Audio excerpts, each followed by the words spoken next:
I am with Clay Moerland Jr. He is the 2012 winner of LEI's Excellence in Lean Accounting Award, and we are here at the Lean Accounting Summit. Clay, congratulations on the award, and I understand that about 2 years ago you were at a Lean Accounting Summit as an undergraduate student, and can you tell us what you learned at that summit, and more importantly, what you did with that knowledge when you returned to school? Yes, sir, and thank you for inviting me. It's been a pleasure and a great learning opportunity. Back when I went to the Lean conference in Las Vegas, I learned that there really is a need for accountants to understand more about lean operations and lean accounting as it's being developed. With that in mind, I went back to Chattanooga kind of with the goal of trying to teach more students about this. I was lucky enough, with the help of Professor DeBusk and Professor Davis, to get into a graduate position at the University of Tennessee at Chattanooga, and they even allowed me to focus my time as a graduate assistant on lean accounting, with the whole goal in mind of helping students learn about lean accounting at a younger age and having that knowledge going forward. It really culminated in an article that Professor Grasso, Professor DeBusk, and I co-authored. Oh, and I understand the name of the article is The Application of Lean Accounting to a Manufacturing Simulation, a teaching note. Can you tell us about what's in the article? Yes, sir. The article is really designed as a teaching note. It's an introduction, a macro level view of lean operations and lean accounting.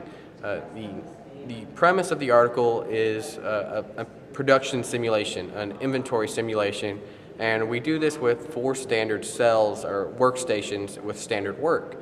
In the first run of the simulation, we have employees, line workers, management, or students, whoever's learning about lean for the first time, produce these paper airplanes, and they do a push system where they build inventory and they push it down the line. Well, quickly they realize that there's problems with the push system. It builds inventory, there's problems with rework and scrap, and it's not a very clean system.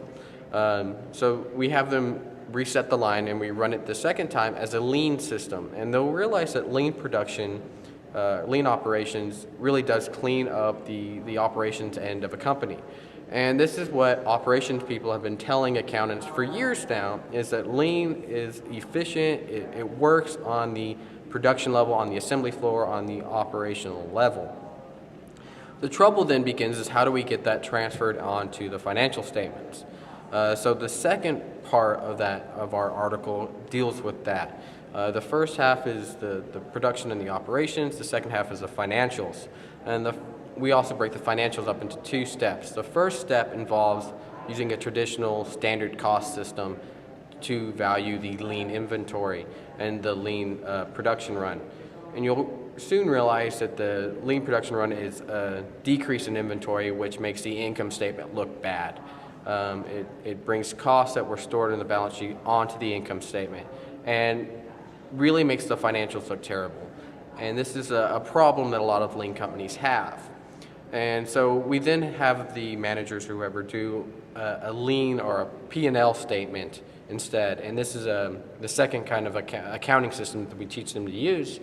And the whole goal with this is to show that lean operations and lean accounting need to match.